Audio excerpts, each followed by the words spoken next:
নমস্কার, তোমাদের সকলের প্রিয় পাঠশালায় আরেকটি নতুন ক্লাস নিয়ে হাজির হলাম তোমাদের সামনে। আজকে আমি তোমাদের সাথে আলোচনা করব তৃতীয় শ্রেণীর রায়মার্টিন পেসেলম্যান 2026-এর গণিতের তৃতীয় স্কুলটির প্রশ্ন উত্তর। আমি আজকে ক্লাসটি শুরু করে দিচ্ছি, সকলে মন দিয়ে দেখে নাও। তৃতীয় স্কুলটির নাম হলো পুরুলিয়া জেলা স্কুল। একটি প্রশ্নটি হচ্ছে, নিম্নলিখিত প্রশ্নগুলির উত্তর দাও। ক, 2 দিয়ে বিভাজ্যতার শর্তে এককের ঘরে কত কত থাকবে? 2 দিয়ে বিভাজ্যতার শর্তে এককের ঘরে 0, 2, 4, 6, 8 থাকতে হবে। খ, প্রদত্ত সংখ্যাগুলির মধ্যে জোড় সংখ্যাগুলি বৃত্ত চিহ্নে আবদ্ধ করো, মানে গোল করতে হবে। এবার জোড় সংখ্যা কোনগুলো আমরা বুঝবো? জোড় সংখ্যা কোনগুলো আমরা জানি, যে সংখ্যাগুলিকে 2 দিয়ে ভাগ করা যায় সেই সংখ্যাগুলি হচ্ছে জোড় সংখ্যা।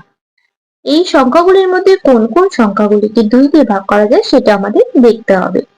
প্রথমে আছে 4, 4 সংখ্যাটাকে 2 দিয়ে ভাগ করা যায়, 2 দুগুণে 4, তাহলে এটা বৃত্ত করে দেব। 5, 5 সংখ্যাটি 2 দিয়ে ভাগ করা যায় না, কারণ 2 দুগুণে 4, শেষে ভাগশেষ 1 থেকে যাবে, এটা হবে না। 7, এই সংখ্যাটিকেও 2 দিয়ে ভাগ করা যায় না, ভাগশেষ থেকে যায়। 8, 4 দুগুণে 8, এটা ভাগশেষ থাকে না, এটা জোড় সংখ্যা। 16, 8 দুগুণে 16, 18, 9 দুগুণে 18, 21, 21 কেও 2 দিয়ে ভাগ করলে ভাগশেষ থেকে যাবে। দেখো তাহলে কোন কোন সংখ্যাগুলো জোড় সংখ্যা হলো? 4, 8, 16 আর 18, এই 4টি সংখ্যা হয়ে গেল জোড় সংখ্যা। গ, বিজোড় সংখ্যার সঙ্গে 1 যোগ করলে ড্যাশ সংখ্যা পাই।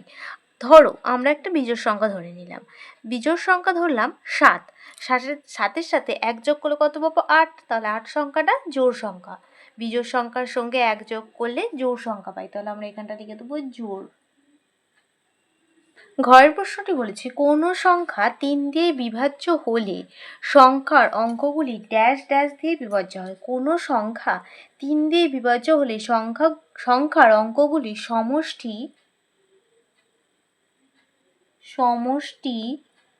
3 দিয়ে বিভাজ্য হয়। এটা কি লিখলাম? সমষ্টি। উয়া, ভাজ্য সমান ভাজক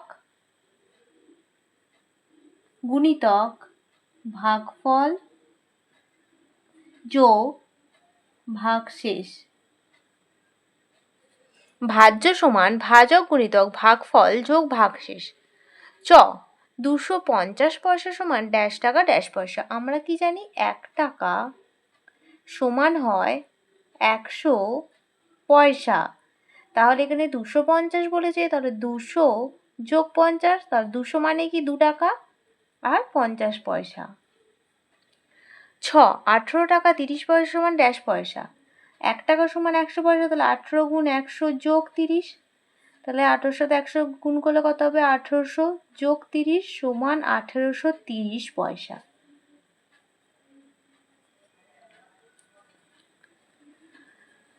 দুইয়ের প্রশ্নটি বলেছে, বিস্তার করে গুণ করো 38 গুণ 4।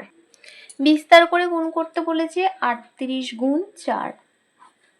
38টাকে ভাঙবো, 30 আর 8, তাহলে 4 দিয়ে গুণ করবো, 30 গুণ 4 করবো একবার, 8 গুণ 4 করবো একবার। 4 শূন্য শূন্য, 3 4 12, 4 8 32। এবার 120 আর 32 কি করব? আমরা যোগ করব। 120 আর 32 যোগ করব। 2 3 2 5 1, কত হচ্ছে? 152। তাহলে এটা গুণফলটা কত হয়ে গেল? 152। খ, গুণ করো 279 গুণ 3। দেখো গুণটা এখানে আমি করে দেখাচ্ছি। 3 9 27 7, হাতে রইল 2, 3 4 21 22, 23 3, হাতে রইল 2, 3 দুগুণে 6 আর 2 8, গুণফলটা কত হচ্ছে? 837। ক, 200 এর চেয়ে ছোট একটি 3 অঙ্কের সংখ্যা লিখে তাকে 4 দ্বারা গুণ করো। দেখো 200 এর একটা যে কোনো 3 অঙ্কে ছোট সংখ্যা নেবে। আমি এখানে ধরো নিলাম 152, এই সংখ্যাটাকে 4 দিয়ে গুণ করব। তাহলে গুণফলটা কত হবে? 4 দুগুণে 8, 4 5 20, শূন্য, হাতে রইল 2, 4 1 4 আর 2 6, কত হলো? 608। ভালোভাবে দেখে নাও। তারপরে 3-এর প্রশ্নটি বলেছে, আমাদের বাড়ির পুকুরে 407টি মাছ উঠেছে। 9 জন মাছ বিক্রেতা বাজারে বিক্রির জন্য সমানভাবে ভাগ করে নেওয়ার পরও কিছু মাছ পড়ে রইল। প্রত্যেকে কতগুলি মাছ নিল ও কতগুলি মাছ পড়ে রইল। কি করব? ভাগ করব। 407 ভাগ 9। 407 ভাগ 9। 4 9 36, 6 থেকে 0 10 হবে, 7 আর 9 10 4, 7টা নেমে যাবে, 5 9 45, 5 থেকে 7 বিয়োগ করে যাবে 2। অতএব দিয়ে কি লিখে দেবো? যে প্রত্যেকে কতগুলি মাছ নিল, অতএব প্রত্যেকে 45টি মাছ নিল ও কতগুলি মাছ পড়ে রইল? 2টি মাছ পড়ে রইল। 4 প্রশ্নটি বলেছে, গোপার দাদু গোপাকে 39 টাকা 50 পয়সা দিলেন। গোপা 8 টাকা 50 পয়সার ফুচকা ও 6 টাকা 75 পয়সার আলু কাবলি খেয়েছে। এখন গোপার কাছে কত টাকা আছে? তাহলে ফুচকা আর আলু কাবলি এই দুটো আগে আমরা যোগ করব। দেখো, ফুচকা খেয়েছে 8 টাকা 50 পয়সা,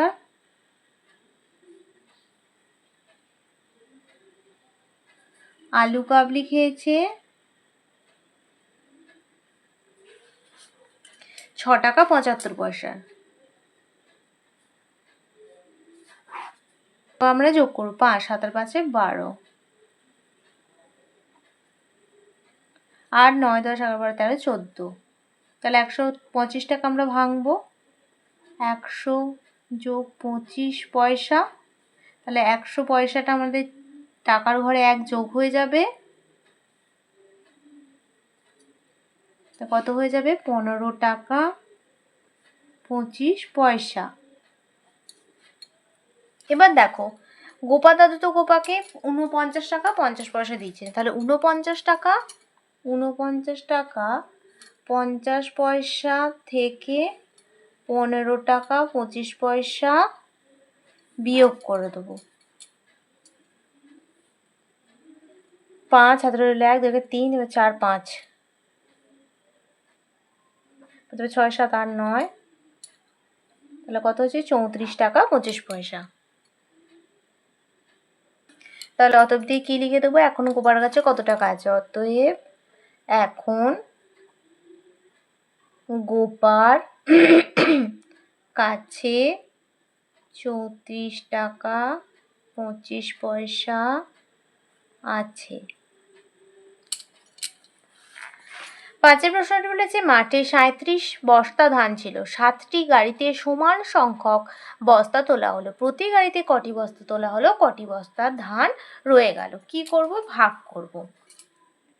37 ভাগ 7, 5 7 35, 5 থেকে 7 বিয়োগ করে যাবে 2।